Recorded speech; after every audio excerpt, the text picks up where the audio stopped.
Graças e paz, meus irmãos, amém? Louvado seja o Senhor.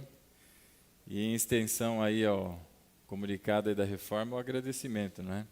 A todos que de alguma maneira estiveram envolvidos aí, seja na própria reforma, seja na limpeza, na doação, nas orações, né? Tudo está caminhando pela graça de Deus e a gente tem, né, a condição de ter um lugar bem cuidado para louvar o Senhor, né? Isso é zelo pela casa do Pai. Meus irmãos, eu vou pedir a todos que sigam comigo para a segunda epístola de Pedro. Segunda de Pedro no capítulo 2. Segunda Pedro, capítulo 2. Quem se lembra daquela musiquinha da Bíblia, né? Os livros da Bíblia. Essa é a parte mais fácil, né? Pedro, Pedro, João, João, João.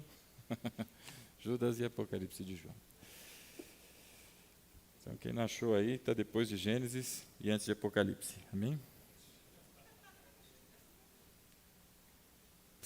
2 Pedro, no capítulo de número 1. Quem achou, diga amém. Quem achou, diga peraí. Amém. A gente espera. Segunda. Ô, minha irmã, tudo bem? Ô, glória. Chegou a água. Nós vamos do capítulo 1, verso 3 em diante, e diz assim a palavra do Senhor. Seu divino poder nos deu tudo de que necessitamos para a vida e para a piedade, por meio do pleno conhecimento daquele que nos chamou para a sua própria glória e virtude.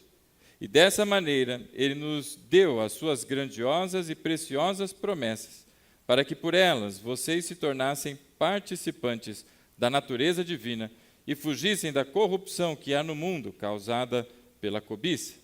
E por isso mesmo, empenhem-se para acrescentar à sua fé a virtude o conhecimento, ao conhecimento o domínio próprio, ao domínio próprio a perseverança a piedade a fraternidade e a fraternidade ao amor, porque se essas qualidades existirem e estiverem crescendo em sua vida, elas impedirão que vocês, no pleno conhecimento do nosso Senhor Jesus Cristo, sejam inoperantes e improdutivos.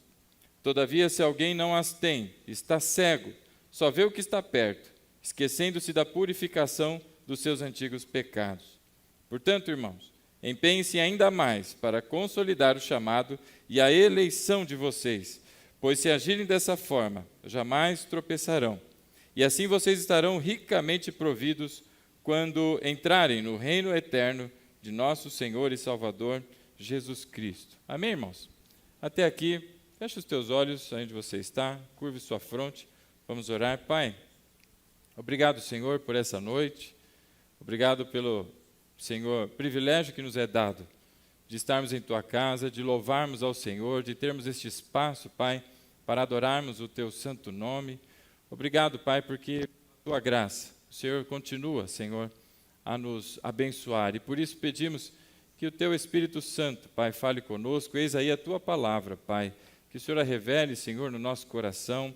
Que o Senhor abra a nossa mente e o entendimento, para que possamos, Pai, não somente contemplar a beleza, Pai, da Tua palavra, mas também nela vivermos, andarmos todos os dias, até o dia em que nos juntaremos ao Senhor nos céus, Pai. A Ti toda a honra e toda a glória, pelos séculos eternos, Pai. Em nome de Jesus. Amém. Amém, meu irmão?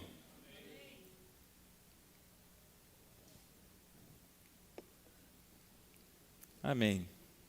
Meus irmãos, o apóstolo Paulo, aliás, Pedro, errei os apóstolos aqui, é tão comum falar do Paulo, né? E às vezes o Pedro entra, o Paulo na frente.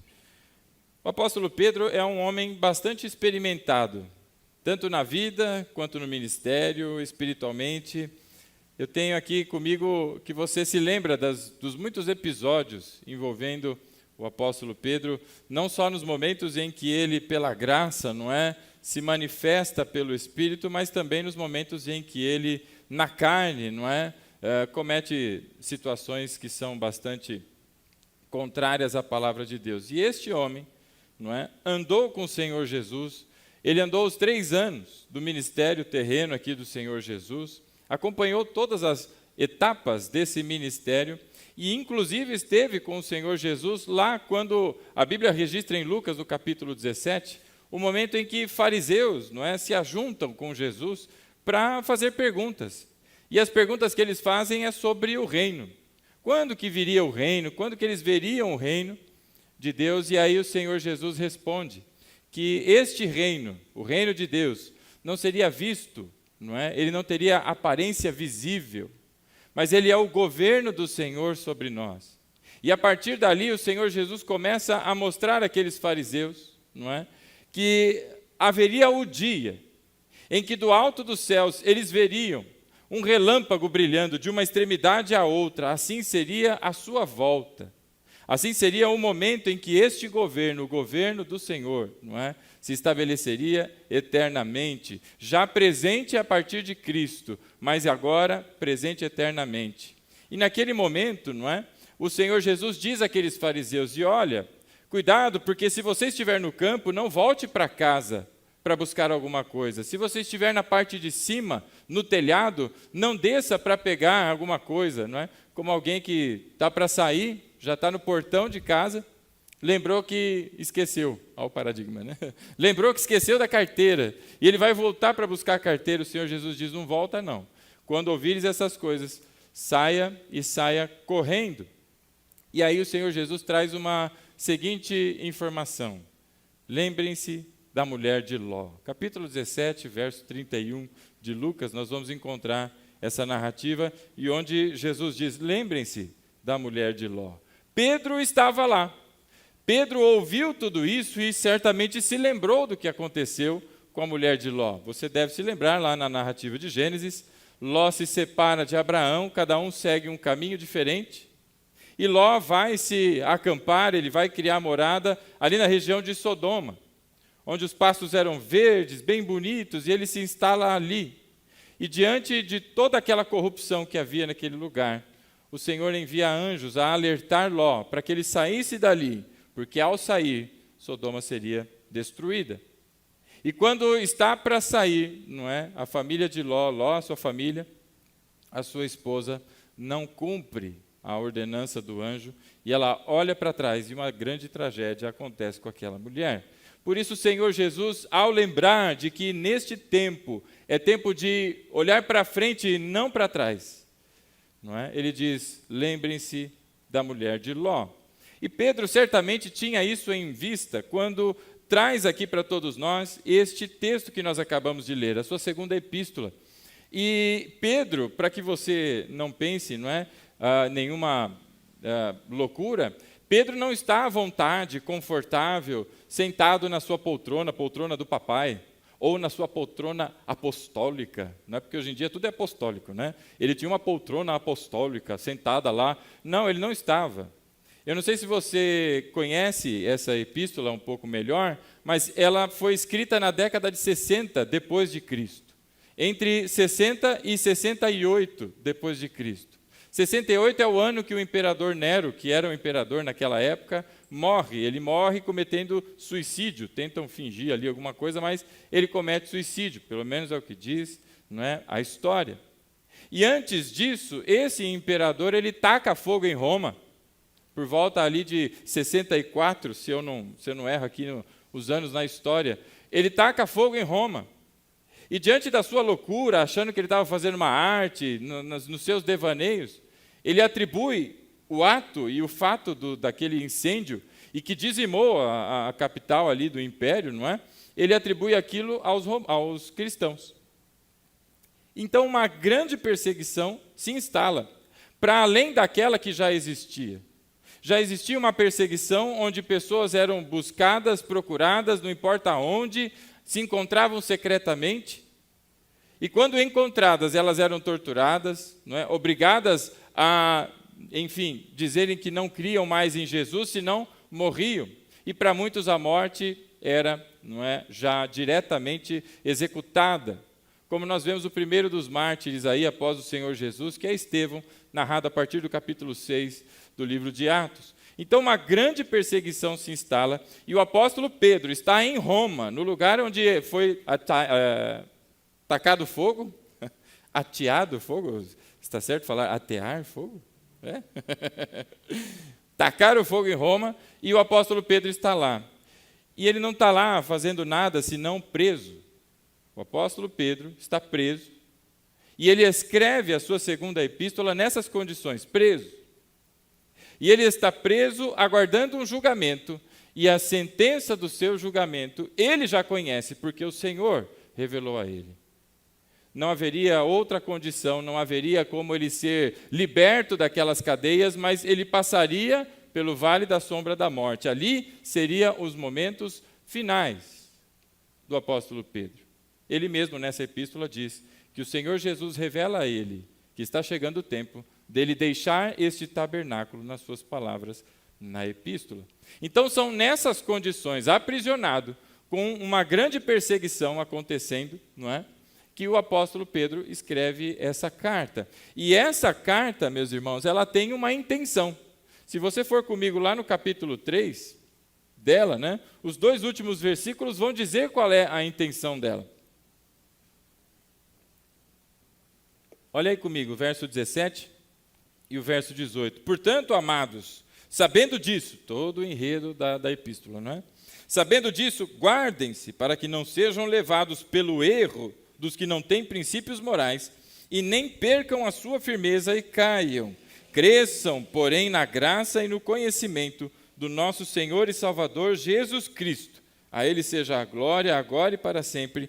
Amém. Então o apóstolo Pedro é um homem sentenciado à morte, com alguns dias de vida, e nessa expectativa, talvez na sua cabeça, se você soubesse que em pouco tempo você morreria, eu não sei o que passa, ou o que passaria pela sua mente.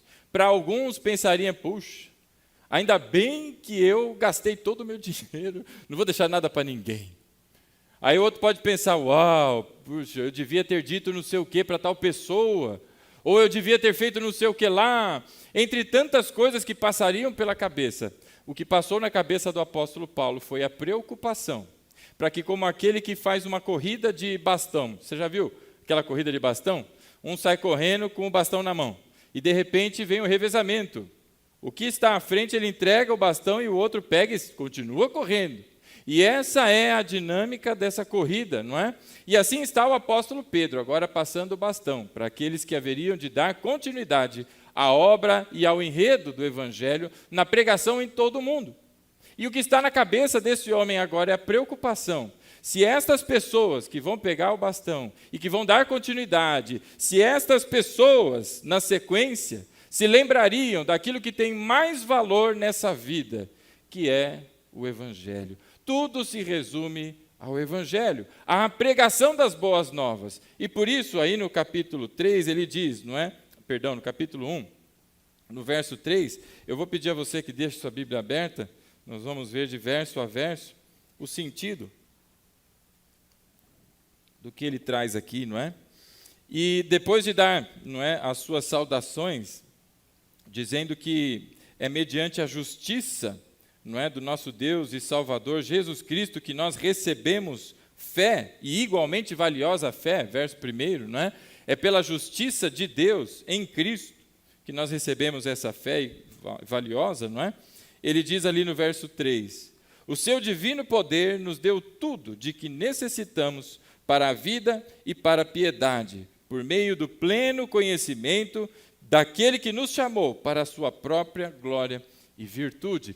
Agora vem o apóstolo Pedro e diz assim, diante dessa situação toda, diante dessa perseguição, diante do fato que você não pode sair por aí abertamente, sem o risco de morte, falar de Jesus, viver a sua vida, contemplar a tua família, cultuando ao Senhor, diante de todas essas dificuldades.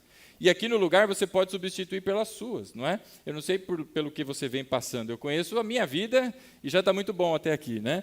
E os meus problemas. E ele diz, diante de tudo isso, não é? Ele fala que o seu divino poder nos deu tudo que nós necessitamos para a vida e para a piedade. E aqui, meus irmãos, o apóstolo Pedro ecoa as palavras do apóstolo Paulo. Agora sim, o apóstolo Paulo. Em Efésios, no capítulo 1, verso 3, onde ele diz que bendito seja o Deus e Pai do nosso Senhor Jesus Cristo, que já nos abençoou com toda sorte de bênçãos espirituais nas regiões celestiais em Cristo. Ora, a afirmação que faz Pedro aqui é a mesma a dizer que tudo que nós precisamos para andarmos nessa nova vida que ganhamos em Cristo já nos foi dado. Não há nada que nos falte. Isso é muito importante, porque a ansiedade nos impede de enxergar a verdade no Senhor. A dificuldade pelas muitas situações que se acumulam diante dos nossos olhos, não é? Nos fazem, às vezes, pensar que falta algo e buscamos incessantemente a Deus, esperando que Ele se manifeste, muitos clamando, não é, por avivamento e não buscam o perdão, vão ser avivados como se não tem arrependimento, e essa ansiedade vai causando situações na vida das pessoas, mas aqui vem a primeira informação que é extremamente importante para mim e para você. Deus já te deu tudo. Eu queria que você lesse comigo no verso 3.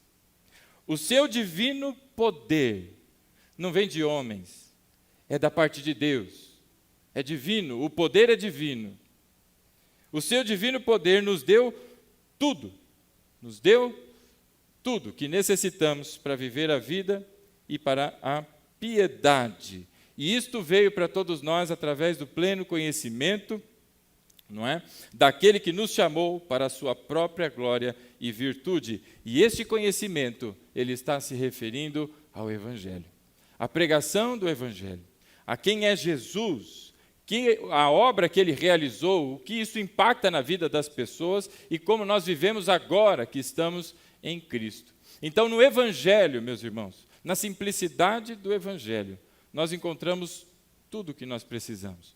A igreja vem sofrendo ataques, meu irmão, desde aquela época. Naquela época existiam pessoas que caçavam cristãos, hoje da mesma forma. Esses movimentos esquerdistas que têm braços em LGBT, vai a sigla enorme que eu não sei como é que funciona mais, vem uma série de questões que envolvem ataque às crianças, nós estamos vendo essa barbaridade acontecendo em escolas, não é? Pessoas incentivando, em todo o canto, ataques e perseguições, porque querem destruir o núcleo principal daquilo que é o fruto do judaico cristão, que é a família. Querem atacar a família, tirar a paz, para o homem não ser mais homem, para a mulher não ser mais mulher, para a criança ser revoltada e buscar ali. Quantas crianças não tiram a sua própria vida hoje? Você deve se lembrar daquela história, aquela porcariada de baleia azul e outras situações. Eu estive em Cajubi, pastoreando uma igreja lá alguns anos atrás, alguns não, alguns já. E uma das pessoas que frequentavam a igreja teve um sobrinho neto, alguma coisa assim, de 12 anos devia ter o garoto lá.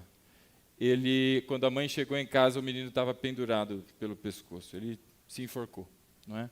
Então vejam os ataques que continuam, meus irmãos, e isso tudo para destruir os princípios de família e os valores cristãos que são presentes no dia de hoje. Esse ataque sempre existiu. Por isso, diante de tudo isso, a resposta para tudo isso e a resposta para o mundo não tem uma resposta nova, meu irmão. As pessoas estão procurando alguma coisa que às vezes venha além daquilo que nós já temos, e não tem para além, porque Deus já nos deu tudo.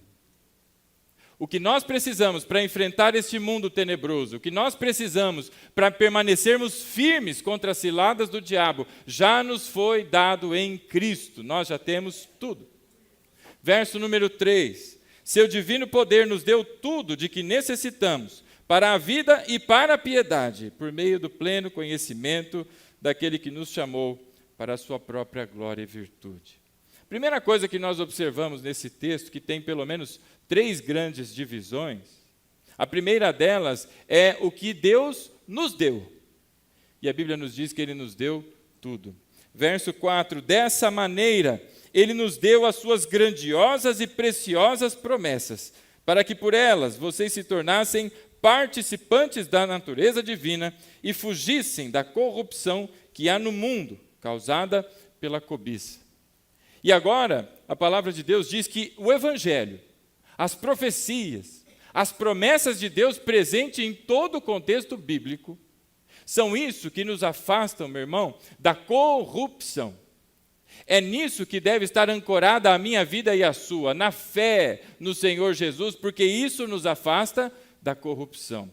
Verso 4, dessa maneira, ele nos deu as suas grandiosas e preciosas promessas, para que por elas nos tornássemos participantes da natureza divina e fugíssemos, da corrupção que há no mundo e é causada pela cobiça. Ora, o apóstolo Pedro agora aqui fala semelhante ao que disse Tiago na sua epístola, de que a origem de todos os problemas, a origem dos males, meu irmão, repousa num troço chamado cobiça. É a cobiça que faz com que nós procuremos por mais, a falta de saciedade nunca está bom, não é? E a cobiça, se você observar, para aqueles que são ladrões, corruptos no aspecto financeiro, o sujeito já roubou milhões, bilhões, como já tem vários casos, e aí, independente de partido político, nos vai ver corrupto para tudo que é lado. E não está bom, ele não está satisfeito, porque tem cobiça, quer ser maior, quer ter mais. E isso continua jogando lenha numa fogueira chamada corrupção.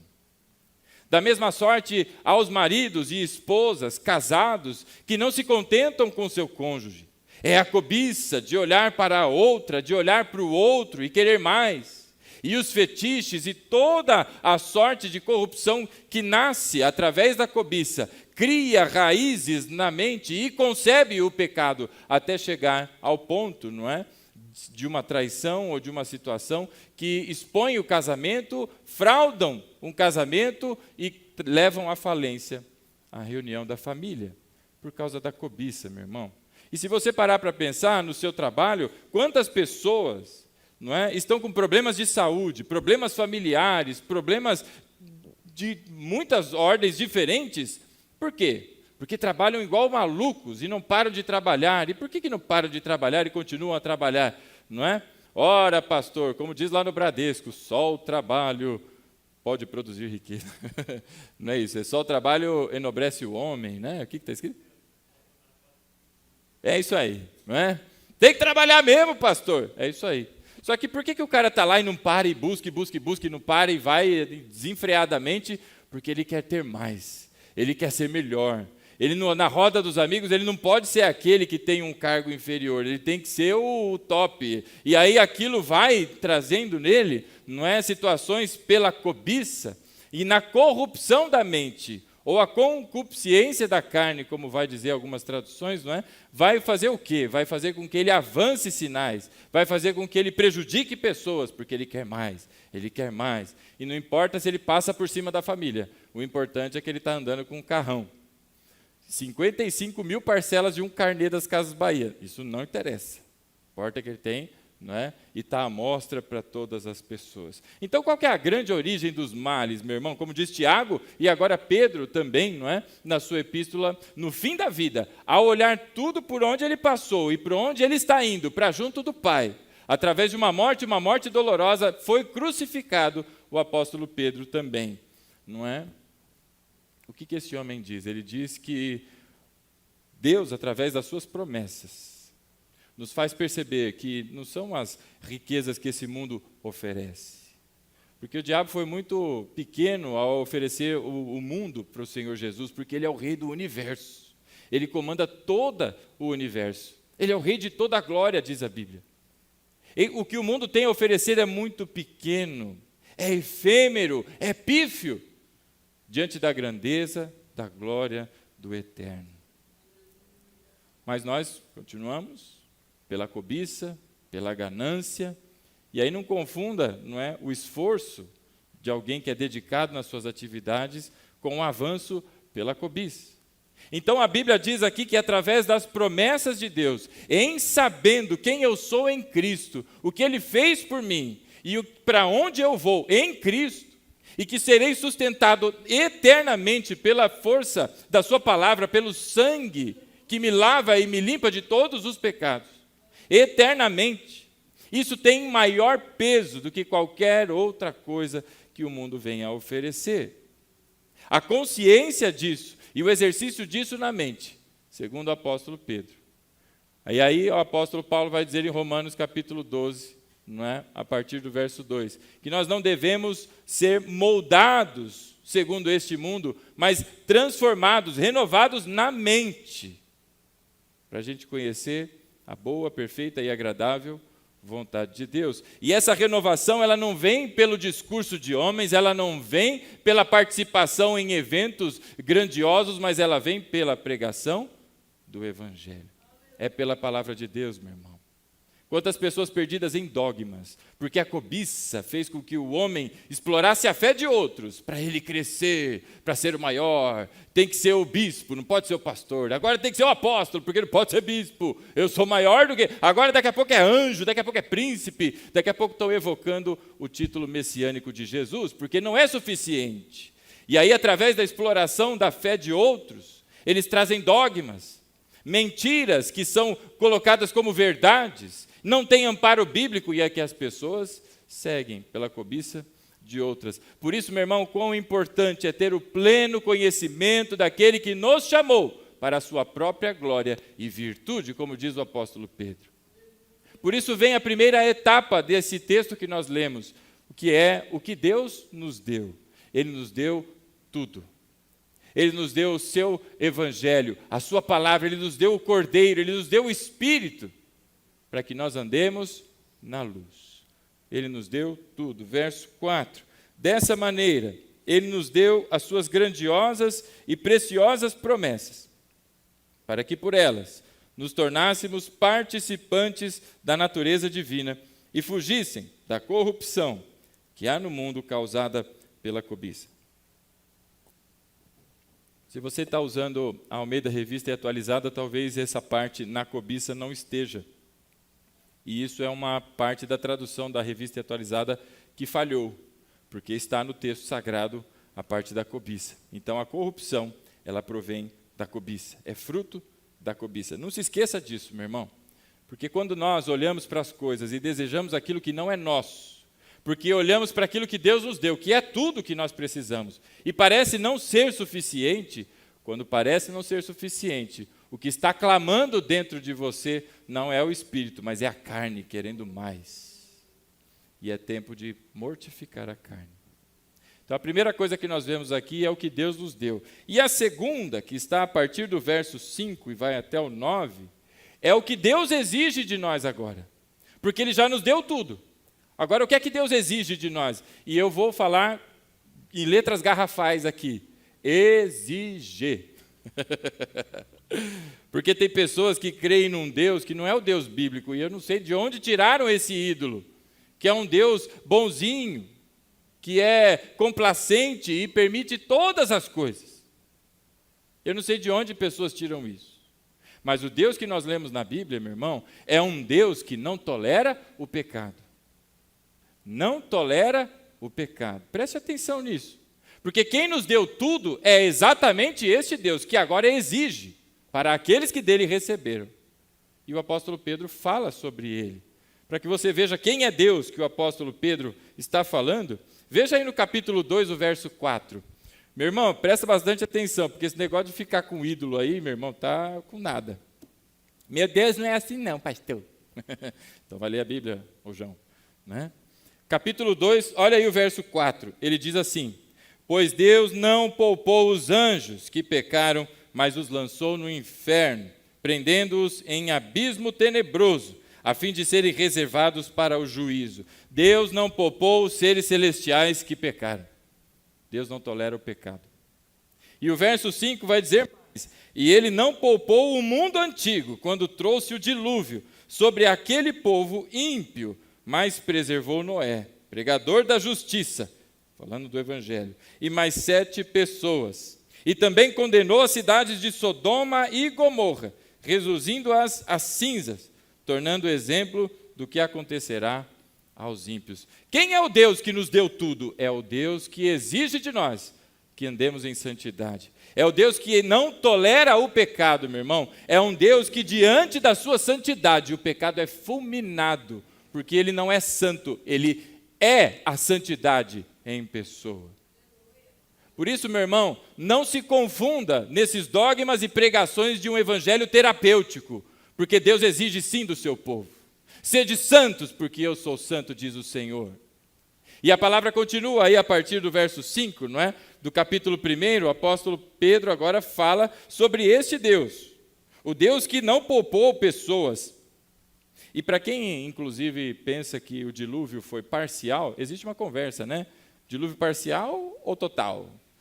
Choveu, só molhou um pedacinho, subiu um pedacinho, ou choveu e molhou tudo? Capítulo 3, aí, o apóstolo Pedro, ele vai dizer, não é? Deixa eu só localizar aqui, que eu não estava prevendo essa parte. Olha lá, meu irmão, verso 3. Capítulo 3, verso 3, ele vai dizer assim: antes de tudo, saibam que nos últimos dias surgirão escarnecedores, zombando e seguindo as suas próprias paixões. Difícil de identificar os últimos dias? Não tem muita gente zombando com aquilo que é sagrado e andando segundo a inflamação das suas paixões? Sim ou não?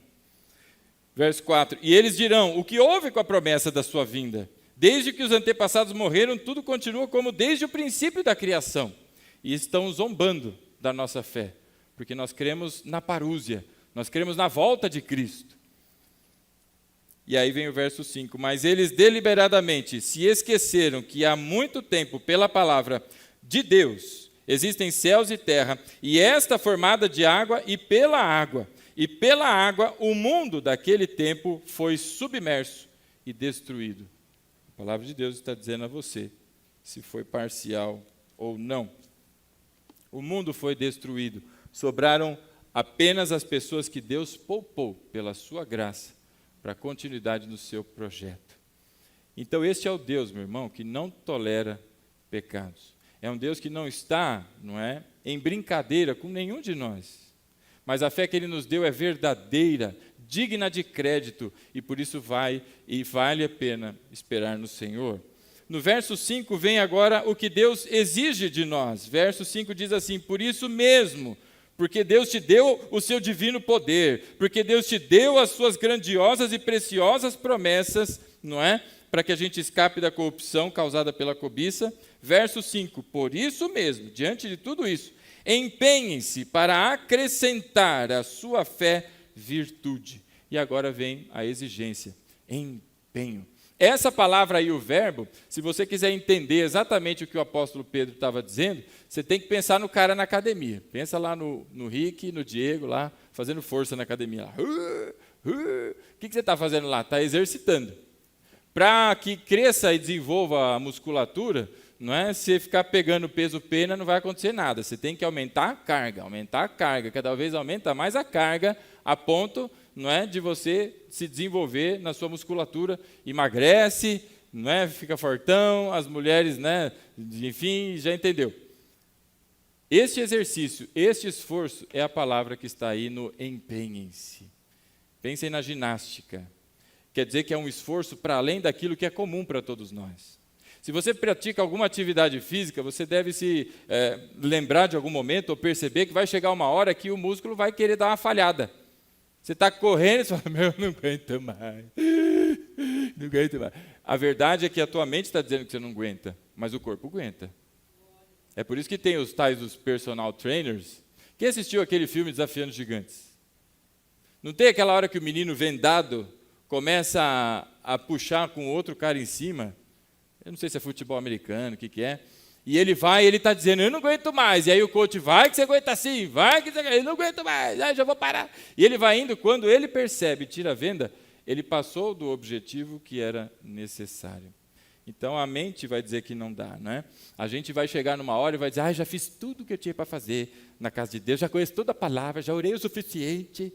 É a tua mente te enganando, é o teu corpo, a tua carne, não é? Que milita contra o Espírito. Por isso a Bíblia diz, empenhem-se. É esforço adicional, para além do normal. Se fosse o normal, já teria dado em Cristo, não é? Mas agora vem o que Deus exige. Com tudo isso, empenhem-se. E o primeiro empenho que ele vem a referenciar é para que seja acrescentada à fé a virtude. Não é para acrescentar fé à virtude, mas a virtude à fé. Porque a fé, meu irmão, é dom de Deus, não vem de você. Mas a fé vem pelo ouvir, e pelo ouvir da palavra de Cristo, diz a palavra. Assim temos fé.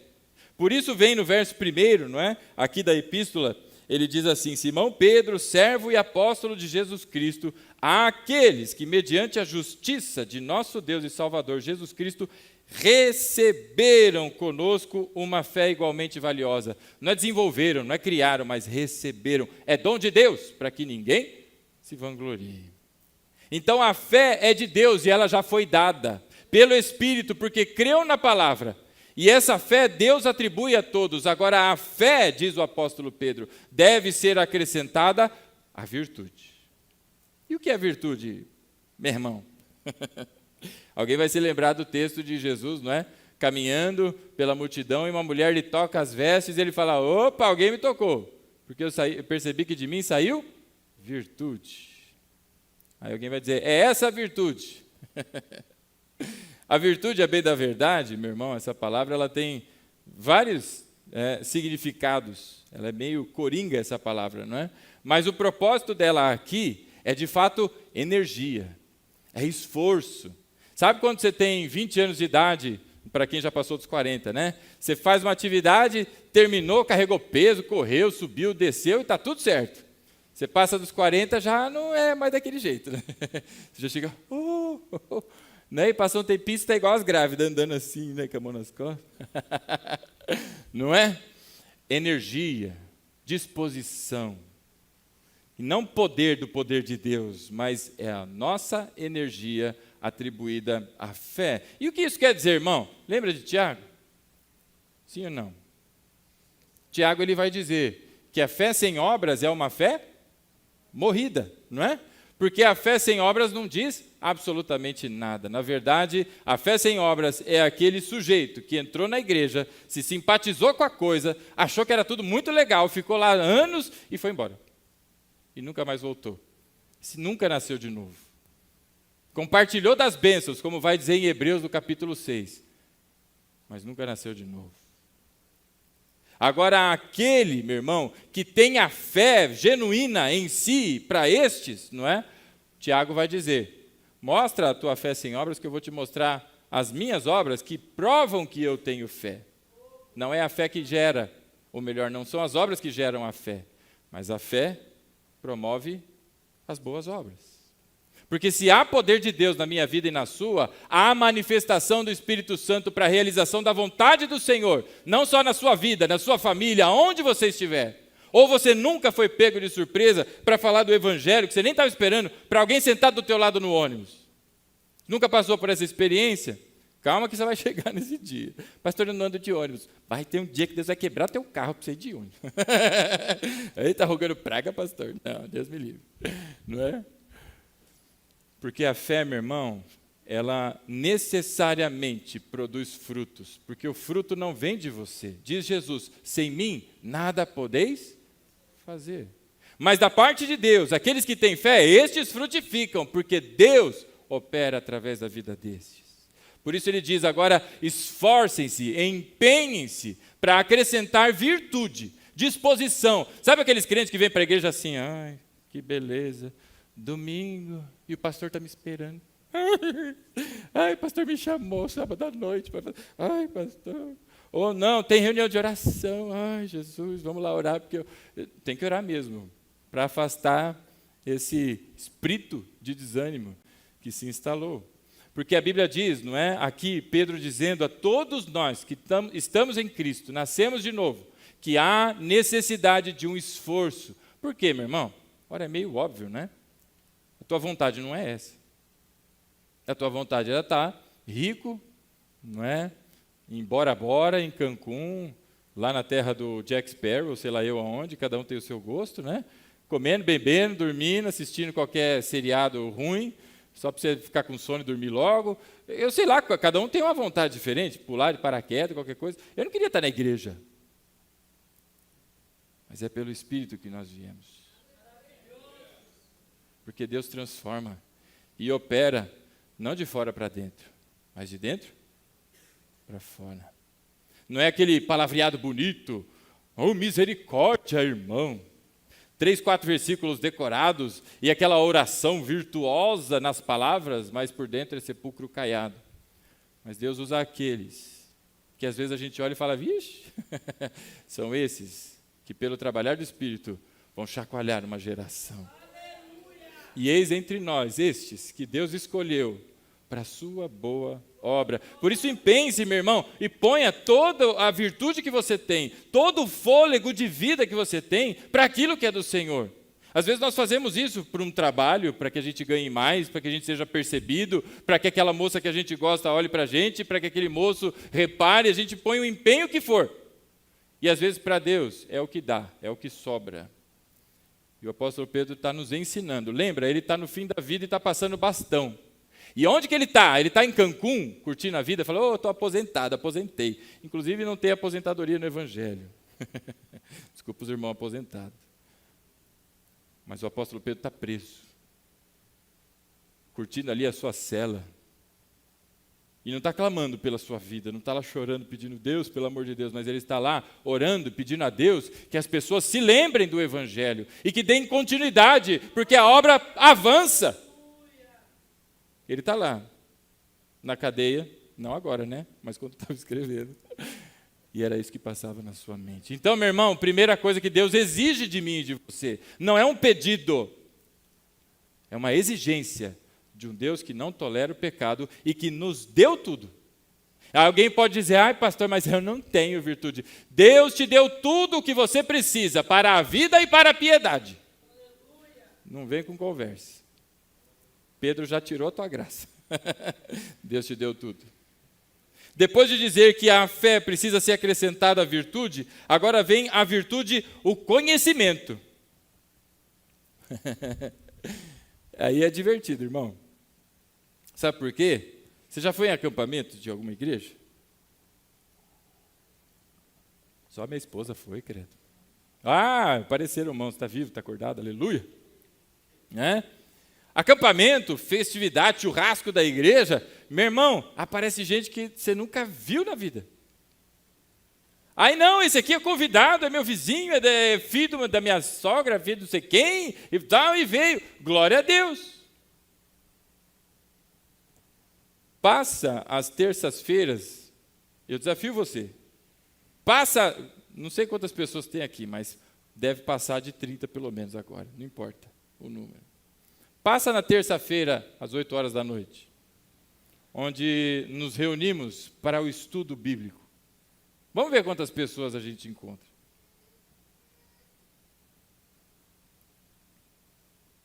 Obrigado ao Ministério da Água. Aleluia. Passa num domingo de manhã, numa igreja que tem a escola bíblica, e vai ver quantas pessoas estão lá sentadas, dispostas, com virtude, para adquirir conhecimento. Malemar os domingos à noite.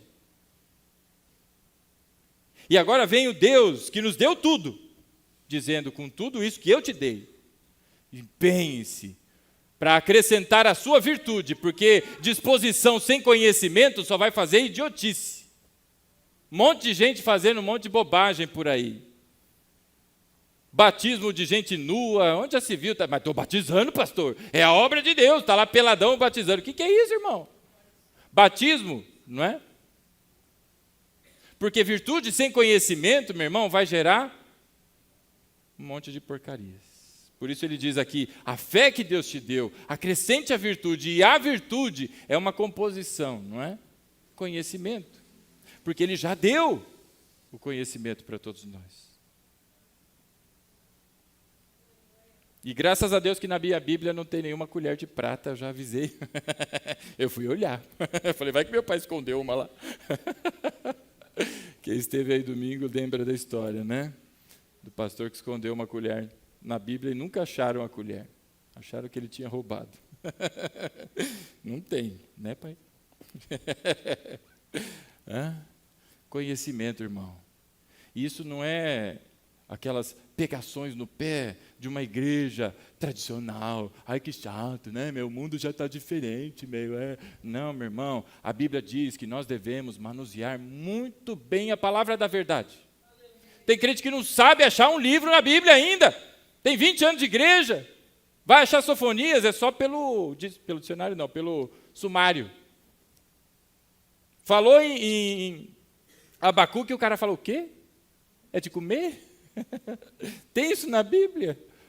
Irmão, essa geração, diante das anteriores, parece um grande fracasso se nós olharmos o nível de conhecimento que as pessoas têm. E, inclusive, nós, por sermos batistas, sabe qual que é a grande ofensa que se fazia no passado aos batistas? Você sabe ou não? Eles eram chamados de batistões. Aí você fala, que xingamento é esse, né? Isso quer dizer que ninguém discutiria com batista naquela época, porque tinha medo de passar vergonha. Os batistas foram conhecidos e estão deixando de ser, porque tinham um grande domínio sobre a palavra de Deus. E hoje a gente vê essa coisa, né, triste. Pessoas dizendo, não, pastor, olha que legal esse vídeo. Aí quando você vai olhar o negócio, você fala, meu Deus do céu, tem uns 3, 4 erros teológicos grosseiros. Mas está lá achando super legal, dando 500 likes e distribuindo para a igreja. Sabe por quê, irmão? Porque a sua virtude está faltando conhecimento. O meu povo perece, porque lhes falta hambúrguer. Lhes falta batata para dar sustância, porque lhes falta conhecimento. Então vem agora o apóstolo Pedro e diz que Deus não só exige a nossa disposição à virtude, mas o conhecimento, e agora o conhecimento, a temperança, o domínio próprio. Não é? Irmão, quanto crente descontrolado por aí, fazendo e falando grandes besteiras e bobagens, à torta direita. Está dentro da igreja e se envolve em discussões, se envolve em situações que não são apropriadas, porque falta o domínio. Ora, mas é minha esposa, ora, mas é meu marido, ora, mas é meu filho, mas meu irmão. Domínio próprio. E isso é fruto do Espírito que está em você por conta de Cristo. Para segurar essa língua quilométrica, não é para não falar o que não deve, para não se manifestar no falso testemunho, para não se levantar para incendiar uma situação, mas ser aquele que é o apaziguador, como diz a palavra, aquele que traz ali a reconciliação. Isso não é ser bobão, não, viu? Porque a verdade tem que ser dita. Mas a verdade dita com amor, ela produz frutos, meu irmão. Um deles é a reconciliação. Um deles é arrependimento, porque a pessoa percebe finalmente o que ninguém teve coragem de dizer. Mas veio um irmão abençoado e com amor, movido pelo Espírito, vai lá e diz o que precisa ser dito.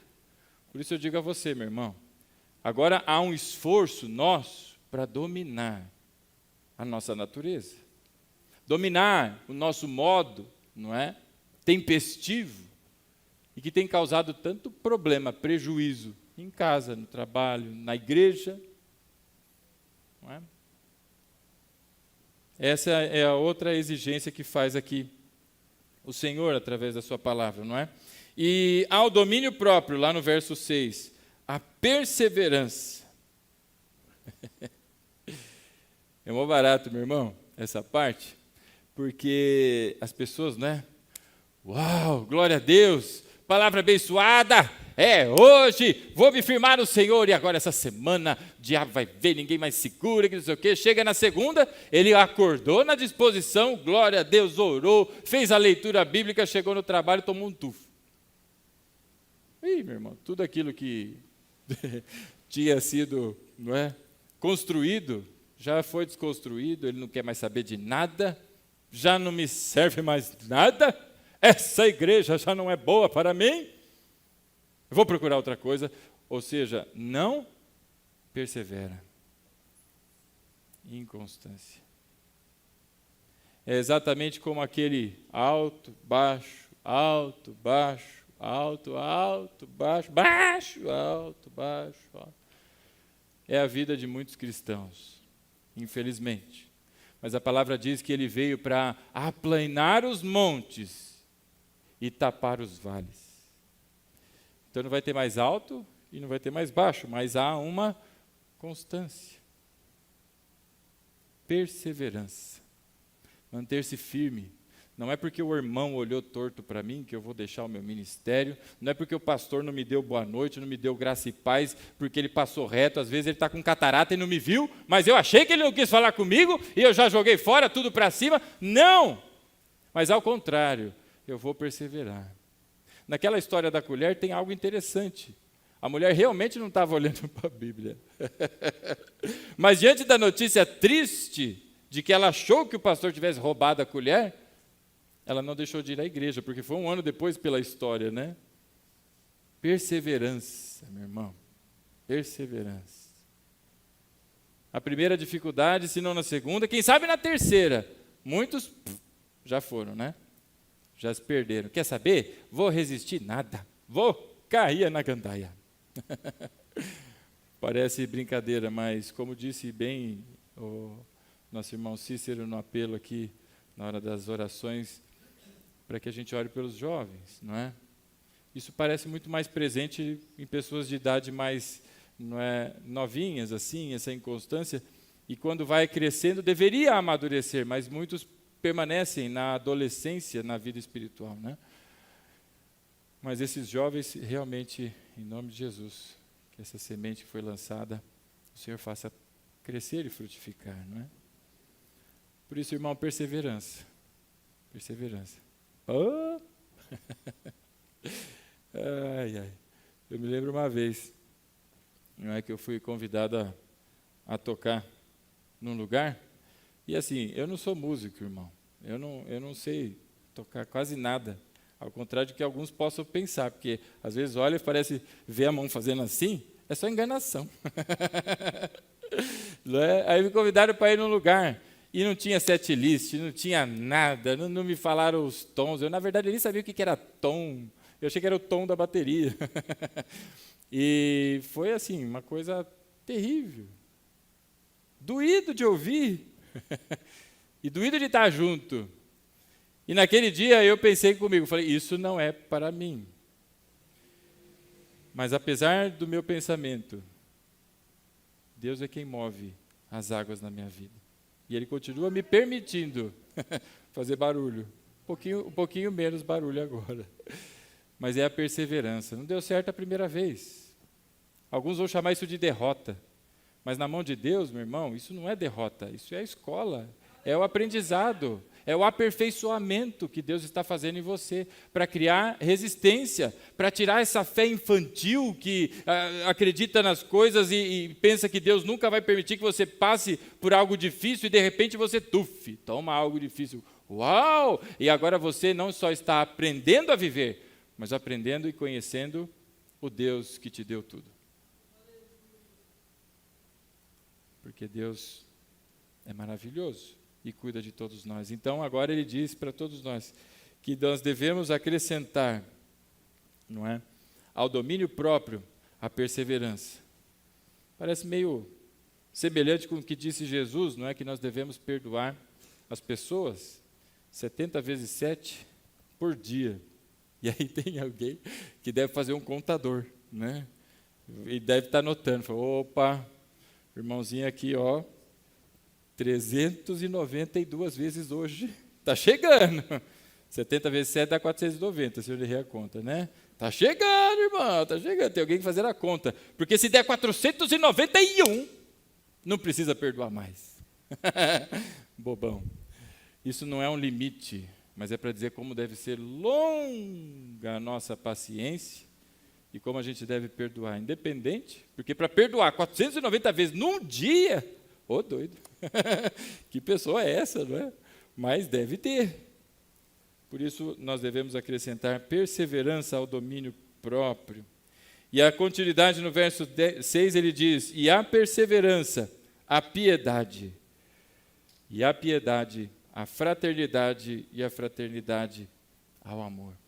Piedade, meu irmão, uma vida piedosa é uma vida com princípios, com valores, uma vida que tem compaixão de outras pessoas. Por isso, essa compaixão, esse olhar com amor, como Cristo olhou para mim e para você, né? Olhar para as pessoas e lhe dar favores, não é? Fazer favores e que não tenham recompensas, que não tenham algo em troca, mas é uma vida piedosa. Uma das questões de piedade, não é? É a esmola. Ao que muitos pensam, esmola é aquela moedinha que você dá para a pessoa no farol, não é? Mas esmolar é uma prática incentivada na Bíblia, e não é a moedinha, mas é aquilo que o teu próximo precisa. sendo uma moedinha, um montante maior, uma comida, um abraço, seja o que for. E aí o apóstolo Pedro diz que nós devemos, não é, praticar e nos empenhar, não é, pondo piedade à nossa perseverança, a fraternidade e a fraternidade o amor. E essa fraternidade é o convívio, não é, com as pessoas, sendo elas, em primeiro lugar, os do convívio da igreja, da comunidade que nós participamos, dos irmãos na fé e também com as pessoas em todo lugar. Não é porque a pessoa tem um credo diferente que eu agora não vou ajudar, que eu vou destratar, não é? É muito triste quando a gente vê pessoas tendo esse tipo de atitude, porque o Senhor Jesus ajudou a todas as pessoas por onde ele passou. De 10 leprosos, só um voltou para agradecer, mas os outros 9 também foram curados. Não é? E assim deve ser. Portanto, eis aí agora as exigências, não é, que são postas. E no verso 8, ele diz algumas coisas acerca disso, que são as exigências e aspectos que devem ser presentes na vida de todo aquele que se diz cristão. Verso 8, ele diz: porque se essas qualidades, quais qualidades, irmão? A fé, a virtude, o conhecimento, o domínio próprio, a perseverança, a fraternidade, a piedade e o amor. Se eu não inverti a ordem aí. Verso 8, porque se essas qualidades existirem e estiverem crescendo em sua vida, ou seja, um movimento constante do empenho, não é? É o aperfeiçoamento, elas impedirão que vocês, no pleno conhecimento do nosso Senhor Jesus Cristo, sejam inoperantes e improdutivos. É o exercício e o empenho do que disse aqui o apóstolo Pedro, em impor virtude, em crescer em conhecimento, em ter domínio e todos os aspectos que foram colocados, que vão agora fazer com que você e eu não sejamos nem inoperantes, nem improdutivos.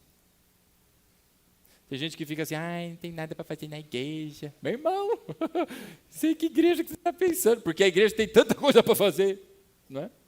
Tanta coisa para fazer. Mas o que está faltando às vezes é virtude, irmão, para se empenhar. Às vezes está faltando conhecimento para entender, não é? Dos ministérios, onde eu posso e onde Deus me colocou para apoiar. Às vezes está faltando domínio próprio, porque eu não aguento conviver com aqueles irmãos.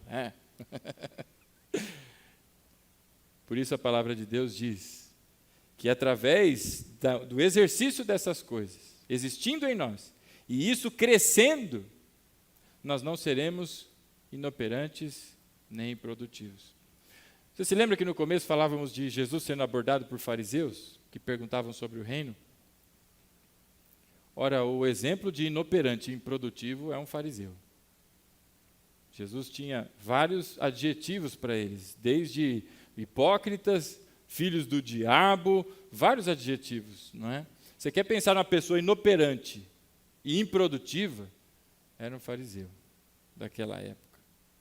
Fariseu dos fariseus. Por isso o apóstolo Paulo, não é? Diz que ele não se percebe digno do seu apostolado, mas porque Deus o levantou, ele segue como apóstolo, porque ele era fariseu dos fariseus e perseguidor da igreja. Improdutivo, meu irmão, que não produz. Inoperante, que não opera. Você já viu aquelas máquinas maravilhosas? Qualquer máquina. O que você gosta? Você gosta de carro? Você já viu uma Ferrari? Não é? Uma Ferrari guardada na garagem, ela tem muita utilidade? Acho que não, né? Ela está lá.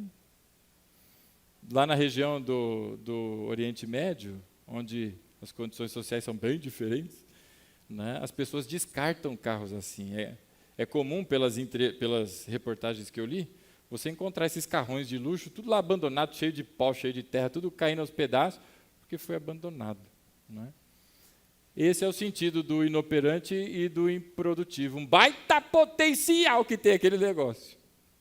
Mofando, cheio de teia de aranha, né? E assim vai. Que não produz, que não opera, está desligado. Né? E estes que são assim, o apóstolo Pedro traz mais um adjetivo no verso 9. Ele diz agora: todavia, se alguém não as tem, não é só inoperante e improdutivo, mas se não tem essas características, além de inoperante e improdutivo, é cego. Todavia, verso 9, se alguém não as tem, está cego, só vê o que está perto e esquecendo-se da purificação dos seus antigos pecados. Este que não percebe que Deus já deu tudo e fica pela cobiça buscando mais e querendo mais, não se contenta com o que de Deus já recebeu. Esses são cegos, irmão, diz o apóstolo Pedro. São cegos e só enxergam o que está pertinho aqui, olha, mas não enxergam para o além, não tem a visão que o Evangelho dá e que abre as portas da eternidade para aqueles que estão em Cristo, mas só enxergam o aqui e o agora, são limitados, cegos, enxergam, mas não veem. Enquanto muitos buscam pelo muito trabalhar e o muito fazer a serem como Deus, pessoas que tentam imortalizar a sua memória, gente que tenta se superar de todos os jeitos para que ninguém consiga, porque eu sou melhor do que os outros, enquanto esses tentam e são fracassados, porque esse que chega ao topo, meu irmão, ele vai chegar ao topo e vai perceber que o topo é só o topo, não tem mais nada. Agora em Deus, meu irmão, as coisas vão para além, na eternidade. Por isso diz o apóstolo Pedro que essas pessoas são cegas, e o pior, na sua ingratidão, esquecem-se, não é, da purificação dos seus antigos pecados. Se esquecem do tempo que conheceram a palavra, e naquele dia, se é que se arrependeram, não é, de Deus receberam perdão. Se esqueceram disso. São cegos. Cegos, inoperantes e improdutivos. O Senhor Jesus fala alguma coisa sobre isso. Ele diz que se o sal perder o seu sabor, a sua capacidade salina, sei lá, o sal, para que serve o sal? Senão para ser jogado fora e pisado pelos homens. Para que serve um galho que não frutifica, senão ser cortado e lançado ao fogo? Então, por isso o apóstolo Pedro traz aqui esse grande alerta, para que a gente tenha empenho, para que não sejamos cegos, improdutivos ou inoperantes. Então é isso que Deus exige. O que Deus nos deu, tudo, e as suas promessas, a sua palavra, tudo o que eu preciso para viver segundo a sua vontade. O que dele nós recebemos de exigência, que nós nos empenhemos na nossa vida espiritual, que a gente se desenvolva, que a gente cresça, não é? Espiritualmente. E é isso que ele diz lá no finalzinho da epístola, no verso 18. Cresçam, porém, na graça e no conhecimento do nosso Senhor e Salvador Jesus Cristo. E agora, depois que vimos o que ele nos deu e o que ele exige de nós, vem a terceira parte dessa epístola, nesse texto que nós lemos, que vai dos versos de 10 a 11, que são as promessas, não é, de Deus. Verso 10 ele diz: portanto, irmãos, empenhem-se ainda mais para consolidar o chamado e a eleição de vocês, pois se agirem dessa forma, jamais tropeçarão. Então há agora aqui o convite para que você se empenhe para além do que você já viu até aqui, no esforço sobre-humano que você geralmente tem. E onde você vai buscar essa força? No Espírito, que Ele já nos deu. Para irmos além, para quê? Para a consolidação do nosso chamado e da eleição que recebemos em Cristo. E o que isso quer dizer? Quer dizer, meu irmão, que se você quer saber se você é salvo, porque às vezes tem um ou outro que tem essa dúvida, né? Será que eu fui salvo de verdade? Será que eu não fui? Não é? Uma maneira de você ver se você, não é, de fato vive e experimenta do Espírito é olhar a frutificação que só Ele promove, não é? Você tem buscado conhecer mais o Senhor? Você tem se empenhado na fé e no trabalho e nas atividades? Sim, pastor, eu tenho. Então isso são sinais de que o Espírito se manifesta em você, porque não é natural da carne. E aqui diz o apóstolo Pedro: portanto, irmãos, empenhem-se ainda mais para consolidar o chamado e a eleição de vocês, porque agindo dessa maneira, vocês jamais tropeçarão, porque estaremos andando no Espírito, meu irmão. Segundo a regência do Espírito e não sobre a carne, e não na vontade da carne, mas na vontade do Espírito. Em outras palavras, como diz o apóstolo Paulo, não é? Andando na luz, sendo filhos da luz. E aí vem o verso 11. E assim vocês estarão ricamente providos quando entrarem no reino eterno do nosso Senhor e Salvador Jesus Cristo. E assim vocês estarão ricamente providos quando entrarem no reino eterno do nosso Senhor e Salvador Jesus Cristo. Meu irmão, você já participou de algum evento assim? Sei lá, você já foi a algum show? Já foi assistir algum, sei lá, jogo que tinha alguma apresentação? Você já foi à abertura de alguma Olimpíadas, alguma Copa? Aqueles eventos não são eventos assim que impactantes, não é? Que tem música, tem gente dançando, outros pulando, outros fazendo não sei o quê, e aquela coisa vai te envolvendo e você fala, uau, quando você vê, você está de pé aplaudindo, porque é empolgante, não é? Eu, uma vez, aos 14 anos, eu fui a um show, o Hollywood Rock em 94. Eu, na época, a vida era um pouco diferente, e sempre fui roqueiro. E aí fui lá, falei, vou assistir uns shows lá, as bandas, tal, não sei o quê. Só que eu só consegui ingresso para o terceiro dia. E um monte de banda de rock famosa lá, e eu só consegui ver Jorge Benjor, Whitney Houston, acho que Skank tocou naquele dia. E eu falei, puxa, mas fui lá. E aquela empolgação, aquele mundaréu de gente, foi eu e minha irmã, e alguns amigos, aquela coisa arada, aquilo é empolgante, né? As pessoas aplaudem, as pessoas gostam, mas, meu irmão, eu queria te lembrar de uma cena, na verdade, construí ela na tua cabeça, se é que você não tem ela ainda, mas imagine se toda a igreja, todos aqueles que estão em Cristo, em santa posição, porque houve um chamado dos céus, e todos ali parados olhando para cima, ressuscitando para a vida, vendo do alto dos céus o seu Senhor, meu irmão, junto com anjos cantando santo, santo, santo, hosana nas alturas. Não tem nada que seja maior, não tem nada que seja mais importante para todos nós. E agora vem o apóstolo Pedro dizendo, e assim estarão ricamente providos, não só para terem essa visão, mas para entrarem no reino do nosso Senhor Jesus Cristo. Porque agindo dessa maneira não andarão em tropeço, não andarão segundo a carne e as vontades da carne. Ora, meu irmão, essas são as promessas de Deus. Não que a gente seria um povo rico, bilionário, tem uns que são, e glória a Deus por isso, tem outros que não são, e glória a Deus por isso, porque não é o que se passa por aqui, mas é o que haverá de acontecer na glória. É disso que se trata, dessa riqueza que é incomparável.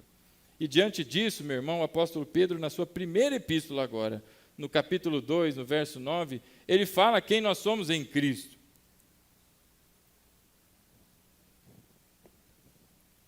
1 de Pedro, no capítulo 2, o verso 9, Pedro diz assim, vocês, porém, são geração eleita, escolhidos pelo Senhor, geração eleita, sacerdócio real, vocês foram feitos sacerdotes do rei.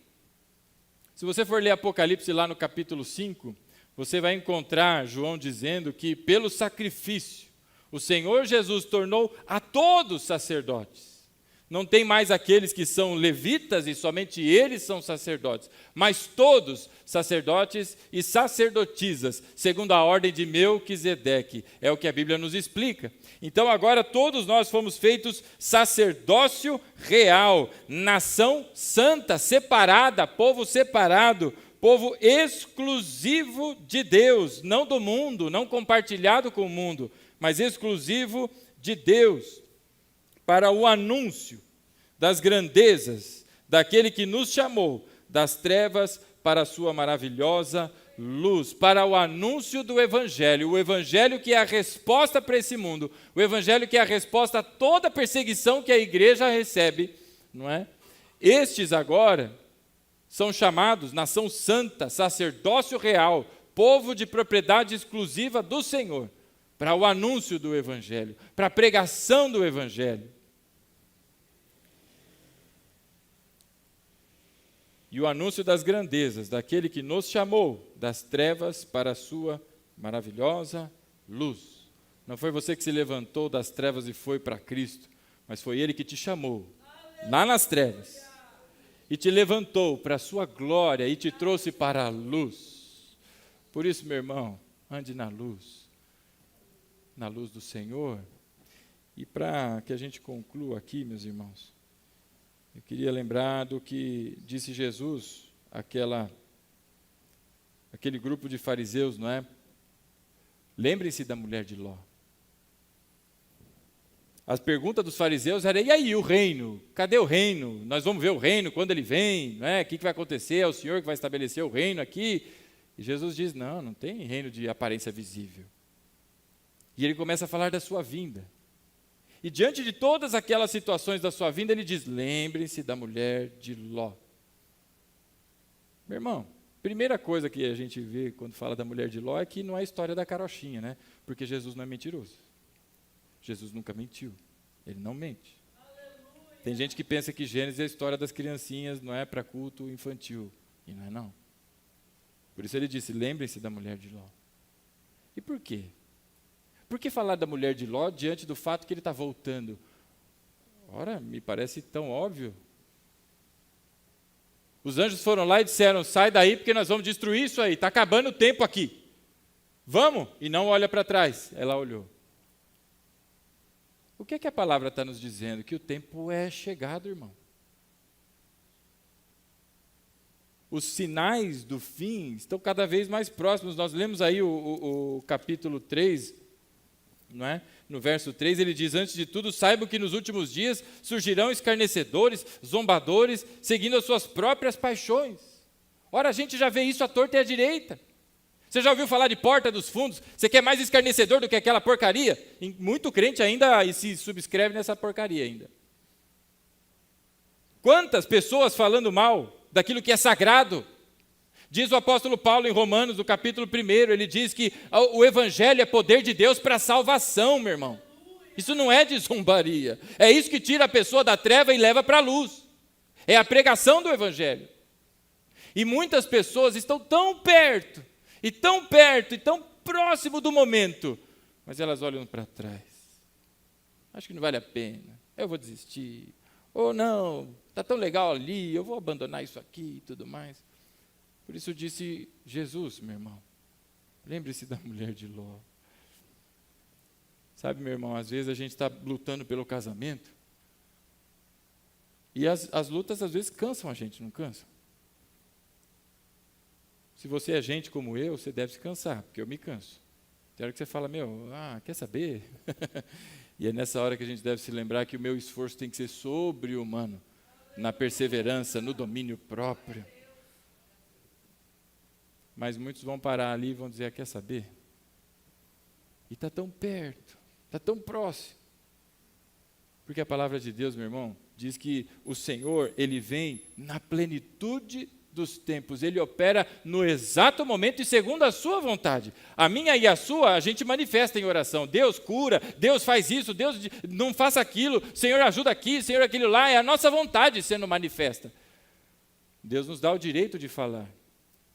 E exige que agora a gente participe daquilo que é a vontade dEle. Eu pedi a minha, mas o que prevalece é a minha ou é a de Deus?